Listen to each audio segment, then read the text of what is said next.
if you read the title, then short answer, no. Gamefreak, not getting lazy.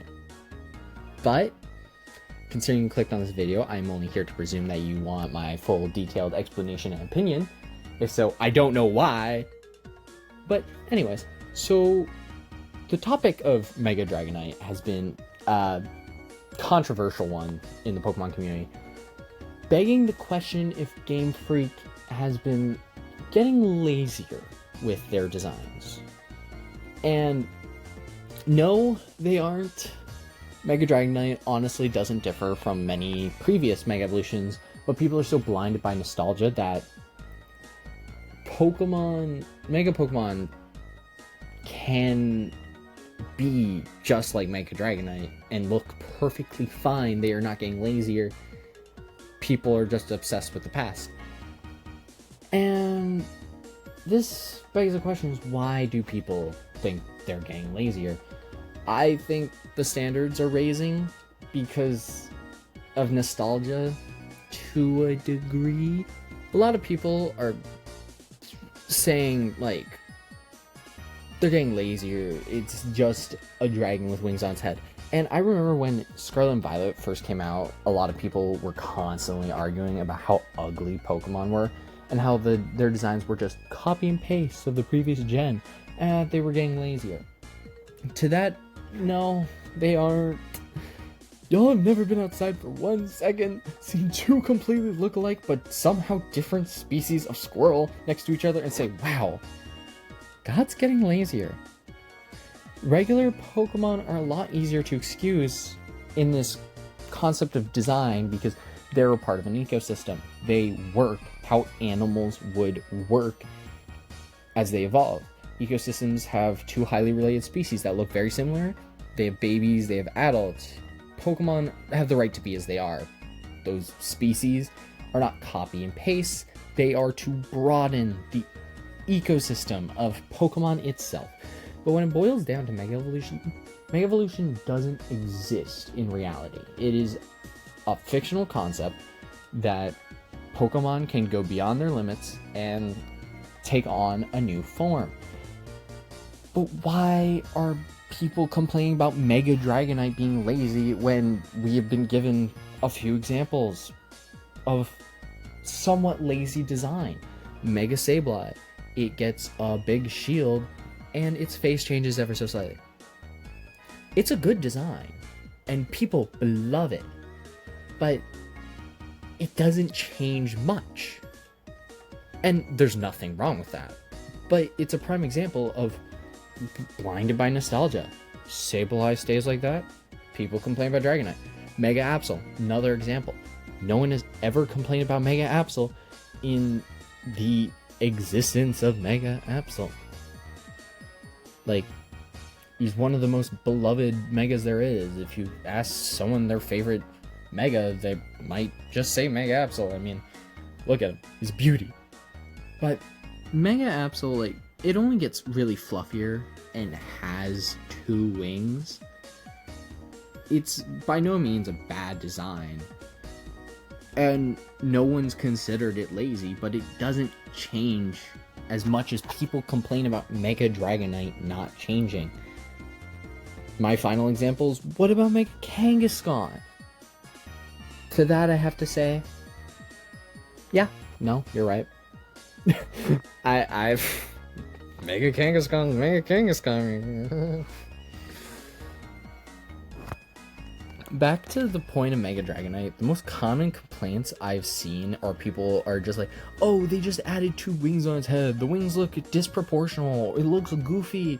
They should have changed the color. They're making up for how it doesn't look like Dragonair. If you know anything about Megas, a lot of these are not really consistent. For example, Salamence's Mega, in its Dex entry, it states that it ties into its ancient blood and unlocks that, like, previous power. And for the color part, only 5 Megas actually truly change their color palette entirely, or at least majorly.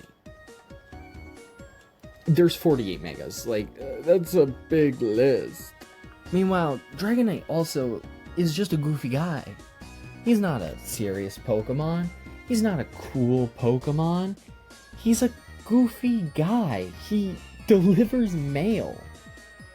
He's just a silly little goober living in a silly little goober life. He's a more feminine designed Pokemon, so maybe that's why people are so mad about this. But he's just a little goofy guy. Even the wings. Dragonair has used wings in the past in the anime like that, and it looks definitely weird, but it matches with Dragonite's goofiness. Like, I've seen people say that the fan art would work better than like the actual design, and to that I say no, it wouldn't. Not throwing shade at any of the artists. They're beloved people. Their art is really good as a concept for Pokemon, and it's just good in general. They produce astounding art, but they don't match the style of which Gamefreak produces Pokemon. Their style does not work in the Pokemon world, but as a concept for what we could have gotten for Mega Dragonite, it is good. Pokemon hasn't gotten lazier with this silly goofy guy. Fans have just raised the bar for the past 10 years of what is an acceptable design. I'm fairly young, so I wasn't around the time of Black and White. In fact, I started playing Pokemon in X and Y. But Black and White, I've heard people talk about how people were complaining that, oh, there's no of the old Pokemon in Black and White 1, and that connects straight to people being blinded by nostalgia over what's new. People complained back in X and Y that the cut shiny odds sucked, and if you use them, you suck. And I've heard people complain about Megas too, saying that the gimmicks are not good, and Pokemon doesn't need gimmicks. Z-moves, which, albeit, wasn't the best, sucked. Dynamax sucks, and that designs have been a hot topic for two, like people saying Zacian and Zamazenta are just dogs with weapons. It doesn't make them ugly, or bad designs by all that means. They're just unique in their own standard, in their own time.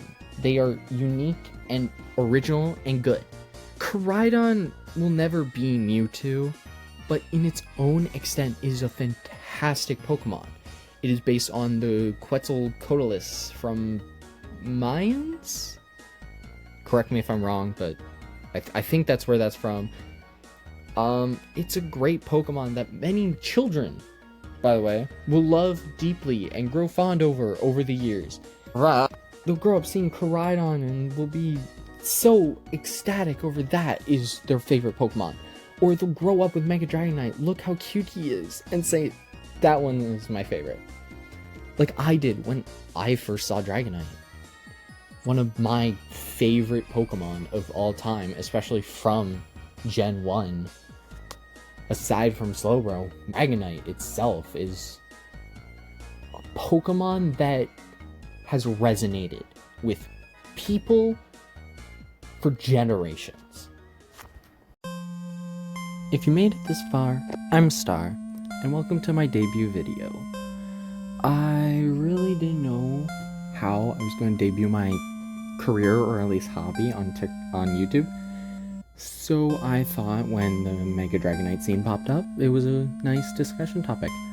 If you were here, then why don't consider subscribing, leaving a like, leaving a comment. Anyway, maybe I'll make more content like this, or switch it up from time to time. This was fun though. Took about 3 days. Alright, bye-bye.